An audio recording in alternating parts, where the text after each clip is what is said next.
পরম করুণা বরুণালয় ভগবান শ্রী শ্রী কৃষ্ণ চৈতন্য মহাপ্রভু আশিস বিশেষ কৃপায় শ্রী সুখদেব গোস্বামী পাদে মুখামৃত রসামৃত বাণী শ্রীমদ্ ভাগবত কথা। আজ এই কথাটিকে শ্রবণ করবার জন্য আমরা সকলে মালকানগিরি 43 নম্বর গ্রামে মা কালী মায়ের প্রাঙ্গণে উপনীত হয়েছি। সকলে ভগবানের কাছে প্রার্থনা করবে। একটু সকলে মিলে রাধে রাধে। আমি কেন আপনাদের কথার ধ্বনি শুনতে পাচ্ছি গো?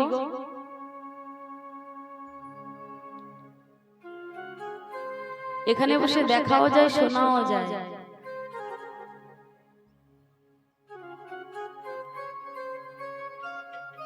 পরম মঙ্গলময় ভগবান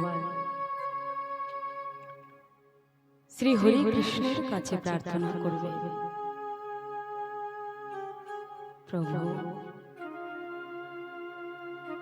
আমরা সকলেই তোমার দাস,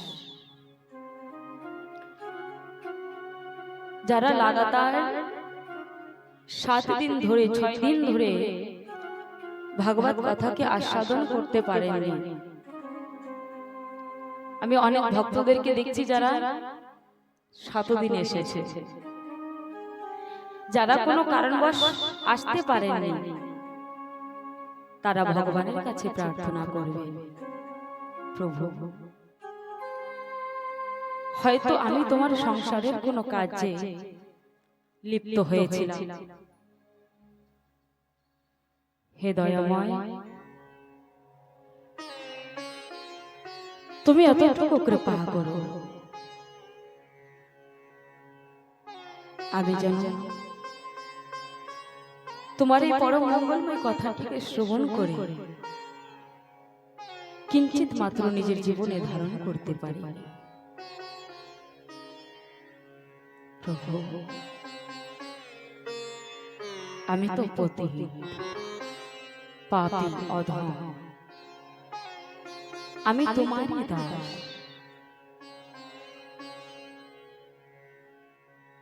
তবে তুমি যদি আমাদের পরে কৃপা না করো,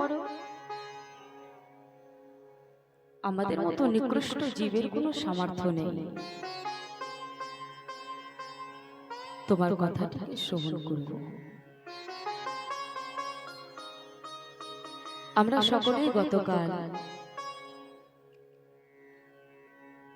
ভগবান শ্রীকৃষ্ণ এবং লক্ষ্মী স্বরূপা রুক্মিণী দেবীর পানি গ্রহণ শ্রবণ করেছি এবং দর্শন করেছি, বিবাহ উৎসবের আনন্দ নিয়েছি।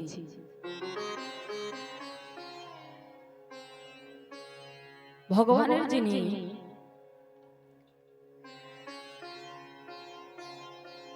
প্রথম ধর্মপত্নী ছিলেন রুক্মিণী দেবী,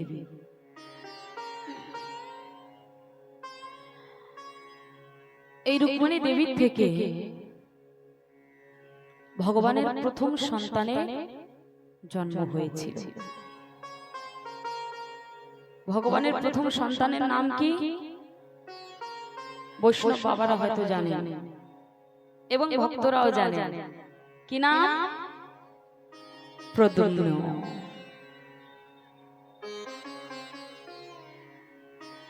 প্রভুর প্রথম সন্তানের জন্ম হয়েছে।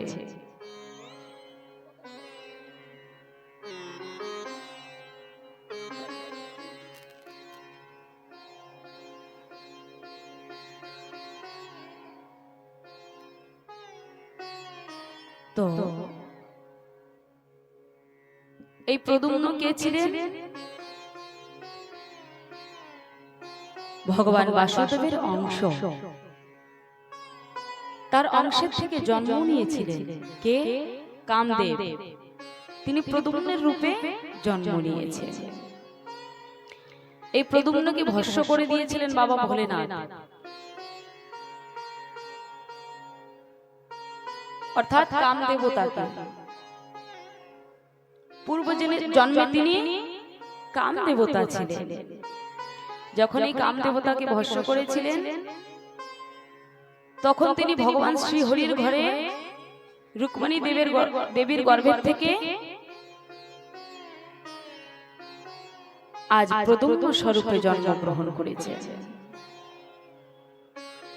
যখন এই প্রদ্যুম্নের জন্ম হলো 10 দিনও হয়ে পারল না, সুতিকা গৃহের থেকে সম্রাসর নামের এক অসুর ভগবানের সাথে দোষ করেছিলেন। সেই সম্রাসর কি করলেন? ভগবানের পুত্রকে নিয়ে সমুদ্রে ফেলে দিলেন, চুরি করে নিয়ে গেলেন। কামদেবের পত্নীর নাম ছিল রতি এবং মায়াবতী। এই মায়াবতী তিনি তপস্যা করেছিলেন কামদেবকে পাওয়ার জন্য বাবা ভোলেনাথের। বাবা ভোলেনাথ তিনি সন্তুষ্ট হয়েছিলেন। সন্তুষ্ট হয়ে এই মায়াবতীকে আশীর্বাদ করেছিলেন যে তুমি তোমার স্বামীকে ফিরে পাবে। এদিকে সম্রাসর তিনিও তপস্যা করেছিলেন এই মায়াবতীকে পাওয়ার জন্য। প্রভু ভোলেনাথ তাকেও তথাস্তু বলে দিলেন। একটু ধ্যান দিয়ে শুনবেন। তাকেও তথাস্তু বলে দিলেন।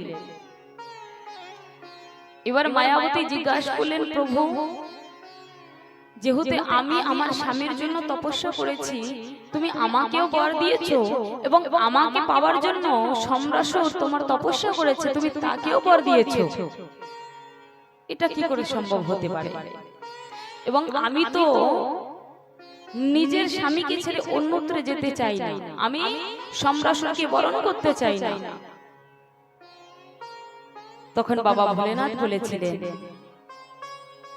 মায়াবতী তুমি চিন্তা করো না, আমি তোমাকে এমন এক মোহিনী বিদ্যা শিখিয়ে দিব যে মোহিনী বিদ্যা দ্বারা সম্রাসর কখনো তোমাকে স্পর্শ করতে পারবে না। এই সম্রাসর কখনো মায়াবতীকে স্পর্শ করতে পারতেন না, কিন্তু হ্যাঁ, সম্রাসর তিনি তার ঘরের রসইয়া করে রেখেছিলেন রাধুনী। রসইয়া ছিলেন মায়াবতী সম্রাসরের। আজ যখন এই ছেলেকে সমুদ্রে ফেলে দিয়েছে প্রদ্যুম্নকে, যারা মাছওয়ারা জেলে হয়, যারা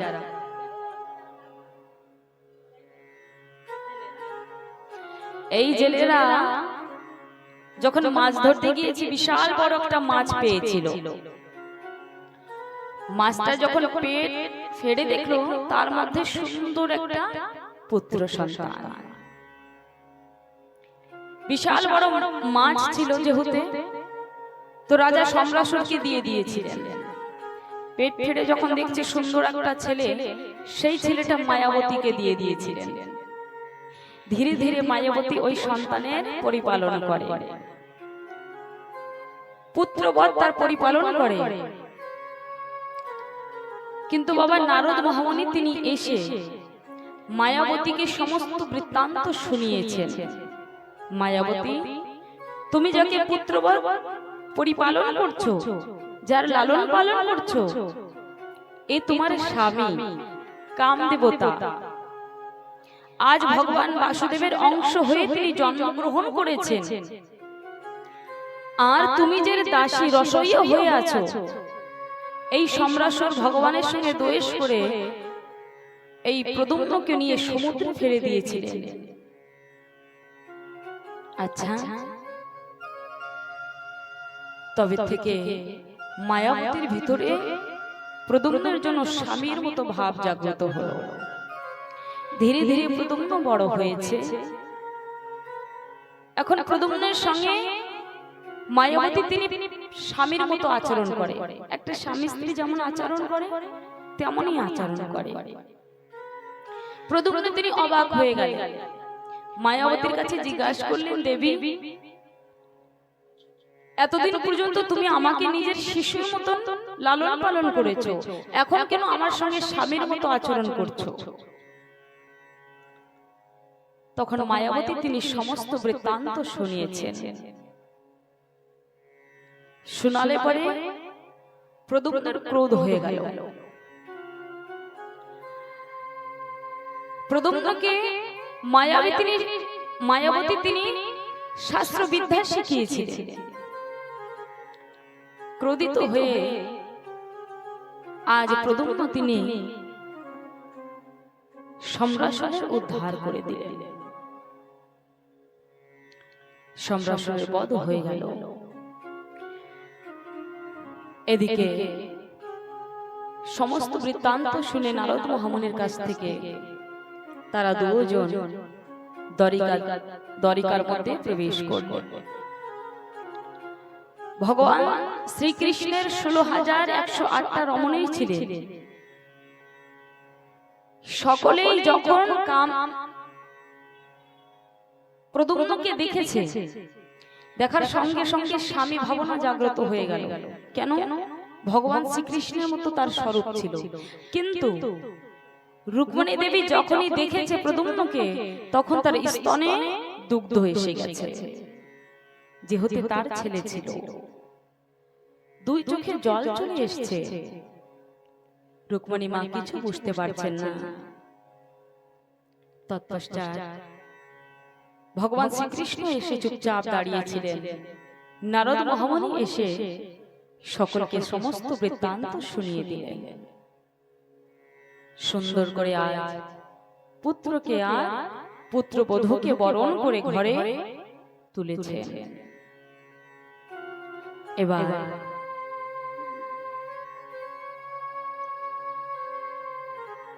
সত্রাজিৎ বলে এক রাজা ছিলেন।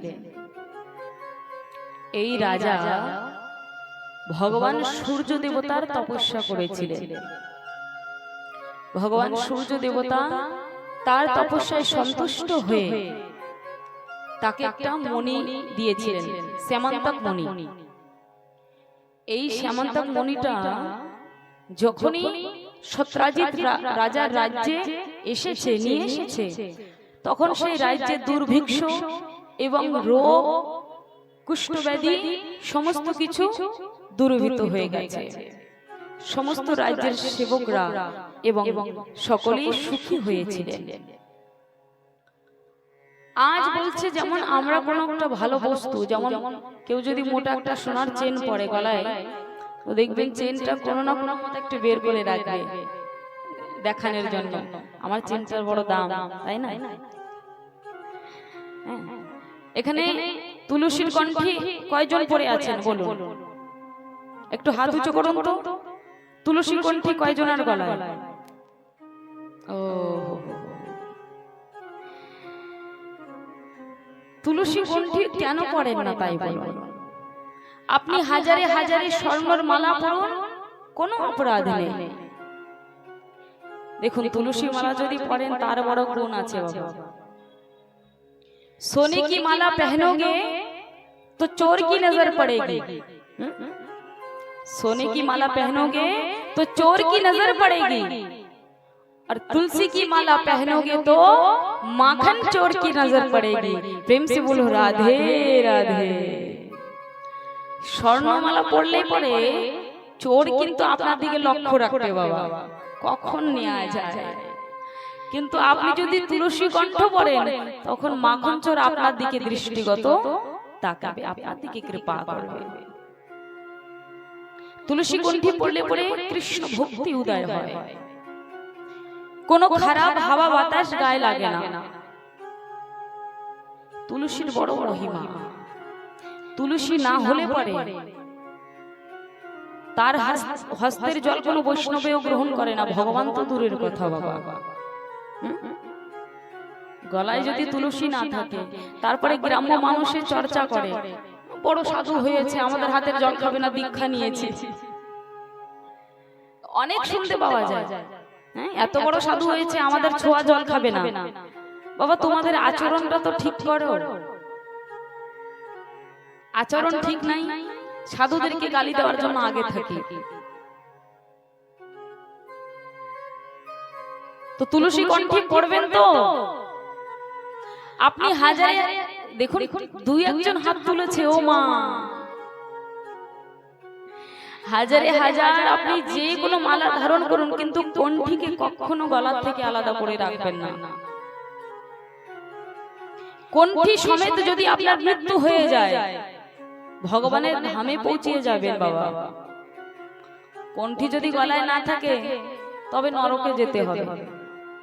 বিশ্বাস করুন না করুন। বলতে পারেন আমরা কর্ম খারাপ করি না, নরকে যাব কেন? দেবী যে কি বলছে, তুলসী কণ্ঠী না পড়লে তারা ভগবত ধামে যেতে পারে না। বিশেষ করে তুলসী কণ্ঠীটা ধারণ করতে হয় বাবা। স্বর্ণমালা পরে তো সকলকেই দেখায়, হাতে 4-5টা আংটি থাকতে সোনা, ওরে বাবা।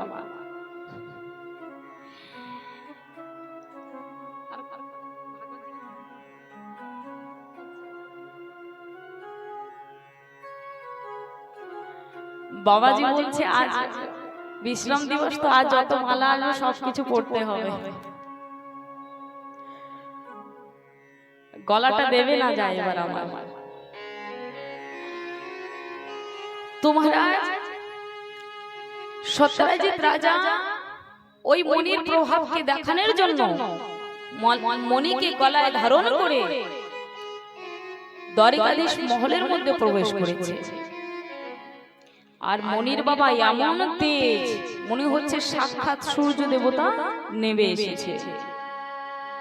ভগবানের সেবকরা দৌড়িয়ে আসলেন, প্রভু সূর্য দেবতা আসছে। প্রভু তখন চপার খেলছিলেন। প্রভু মৃদু মৃদু হাসি দিচ্ছে, বলছে ওটা সূর্য দেবতা নয়, ও হচ্ছে সত্যজিৎ রাজা। শ্যামন্তক মণি পেয়েছে, সেই মণির প্রভাবকে দেখাতে এসেছে।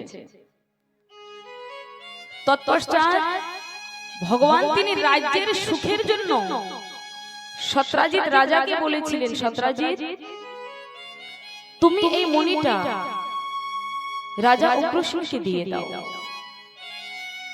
সর্বরাজ্যের দুর্ভিক্ষ রোগ আদি সবকিছু সমাপ্ত হয়ে যাবে। ওই মণিটা নিত্য প্রতি 180 তোলা সোনা দিতেন।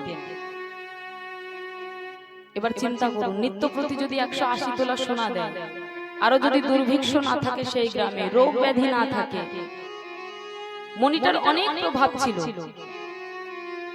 কিন্তু দোষ করে ভগবানের কথাকে অবহেলনা করেছে, মণি দেয়, চলে গেল। যখন তার ভাই প্রসেন, তার ছোট ভাই প্রসেন বলছে, দাদা মণিটা তুমি আমাকে দাও, আমার কাছে থাকুক, যেহেতু কৃষ্ণ চেয়েছে। গলায় ধারণ করে একদিন তিনি শিকার করতে গিয়েছে বনের মধ্যে। যখনই বনে গিয়েছে, এক সিংহ বাঘ তাকে হত্যা করে তার থেকে ওই মণিটাকে নিয়ে চলে গেল। মণি নিয়ে যখনই তিনি আগে যেতে লাগলেন,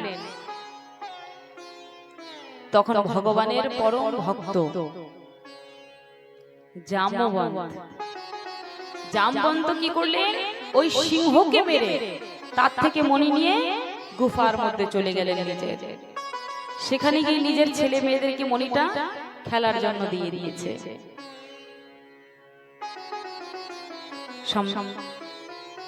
জামবন্তের মেয়ে এবং ছেলে ওই মণি নিয়ে খেলাধুলা করছে। এদিকে যখন প্রসেন বনের থেকে ঘরে ফিরেনি, তখন সমস্ত রাজ্যে ভগবান শ্রীকৃষ্ণের একটা কলঙ্ক ছড়িয়েছে। সত্যজিৎ রাজা কি কলঙ্ক? ওই কৃষ্ণ আমার কাছে মণি চেয়েছিল, আমি দেইনি বলে আমার ভাইকে মেরে মণি চুরি করে নিয়ে গেছে। প্রেম সে বলুন রাধে রাধে। এহ জগতে ভগবান বাঁচলেন না কলঙ্কের থেকে, আমরা তো সামান্য মানুষ বাবা, আমরা তো সামান্য মানুষ। আমাদের অল্প একটু বদনাম হলে, কলঙ্ক হলে পরে আমরা আর থাকতে চাই না। খারাপ কাজ করবেন না, ভালো কাজ করবেন, কিন্তু কথা কি যে মানুষ যদি আপনি ভালো কাজ করার পরেও নিন্দা করে তার দিকে তাকাবেন না, বলতে দিন না যে যা বলছে। আপনি তো ভালো কাজ করছেন, সেই ব্যক্তির দিকে লক্ষ্য করার কোনো প্রয়োজন নেই যে আপনার বিষয়ে উল্টাপাল্টা কথা বলছে। শুধু আপনি ঠিক থাকলে হলো, আপনি ধর্ম নিয়ে কাজ করলে হলো। এতটুকু মনে রাখবেন যে আমার থেকে যেন কোনো মানুষের ক্ষতি না হয়, আমি যেন জীবনে কাউকে না ঠকাই। তো বলছে মহারাজ, যখন এই সমস্ত রাজ্যে খবর ছড়িয়ে গেছে, এখন বলছে জীবনে যদি দুঃখ আসে, কষ্ট আসে, তখন বাবা আপনিও সাথ দেয় না। ভগবানের যিনি 16,108টা রমণীগণ ছিলেন, তারাও ভগবানের পরে সংখ্যা করছে হতে পারে। এবং রাজ্যে খবর ছড়িয়ে গেছে এতদিন পর্যন্ত ব্রজে বসে তিনি মাখন চুরি করে খেয়েছে, আর এখন মণি চুরি করা শুরু করেছে। বিশাল বড় তার কলঙ্ক হলো ভগবানের। ভগবান এই কলঙ্ক মোচন করবে বলে কিছু সভ্য সভ্য পুরুষদেরকে নিয়ে ওই বনে গিয়েছে। বনের ভিতরে প্রবেশ করার পরে দেখছেন ঘোড়া সমেত প্রসেন পড়ে আছে, মৃত্যু হয়ে গেছে। এবার তাদেরকে মৃত্যু করার পরে যে পদচিহ্নটা পড়েছে সেটা একটা সিংহ, একটা বাঘের পদচিহ্ন। সেই বাঘের পদচিহ্নকে অবলম্বন করে ভগবান যখন আগে গেলেন, কিছুদূর গিয়ে দেখছেন যে সেই সিংহরও মৃত্যু হয়ে গেছে। এবার সেখান থেকে প্রভু তিনি জামবন্তের পদচিহ্নকে অগ্রসর করে গুফার মধ্যে প্রবেশ করেছে। সেখানে গিয়ে দেখছে এই মূল্যবান মণিকে নিয়ে জামবন্তের মেয়ে এবং ছেলে খেলাধুলা করছে। এক অচেনা পুরুষকে দেখে জামবন্তের মেয়ে জামবতী তিনি চিৎকার করে উঠলেন, ভয়ভীত হয়ে গেলেন। গুফার মধ্যে যেহেতু অন্ধকার ছিল, জামবন্ত দৌড়িয়ে আসলেন, ভেবেছে হয়তো কেউ আক্রমণ করতে এসেছে। ভগবানের সঙ্গে যুদ্ধ প্রারম্ভ করে দিলেন।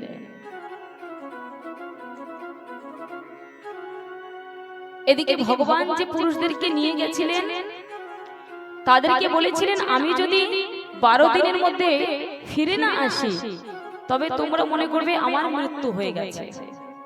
গুফার বাহিরে তাদেরকে বসিয়ে রেখেছিলেন।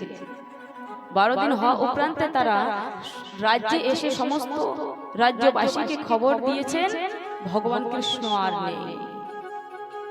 সমস্ত রাজ্য এখন শোকাকুলে পরিণত হয়ে গেছে। ভগবান যখন জামবন্তের সঙ্গে যুদ্ধ করতে লাগলেন, দিন প্রতিদিন কেউ কাউকে পরাজিত করতে পারছে না। জামবন্ত তখন মনে করলেন যে আমি যেমন এক বিশাল বড় যোদ্ধা, আমার সঙ্গে কে যুদ্ধ করছে, আমি তাকে পরাজিত করতে পারছি না। ধীরে ধীরে ধীরে ধীরে তার স্মরণ হলো। যখন স্মরণ হয়েছে, ভগবানের স্বরূপকে দর্শন করতে পেরেছেন, তৎকালীন সময় ভগবান শ্রীকৃষ্ণের চরণে পড়লেন, প্রভু আমি তো তোমাকে চিনতে পারিনি, আমি তো অপরাধ করে ফেলেছি, আমি তোমার সঙ্গে যুদ্ধ করেছি। প্রভু বললেন, জামবন্ত, রাম অবতারে যুদ্ধ করে তোমার মন ভরেনি, তাই এই কৃষ্ণ অবতারে আমি তোমার সেই মনোবাঞ্ছাকে পূর্ণ করেছি। বলিয়ে শ্রী ভক্তবৎসল ভগবান কি জয়। এবার যখনই এই কথা বললেন, প্রভু বলছে, জামবন্ত, আমি তোমার মনোবাঞ্ছনা পূর্ণ করেছি, তাতে তোমার কোনো অপরাধ হয়নি, তুমি দুঃখ পেও না। না না প্রভু, আমি অপরাধ করেছি, আমাকে ক্ষমা করে দাও। আচ্ছা, আমি তোমাকে ক্ষমা করলাম, তুমি কোনো অপরাধ করোনি,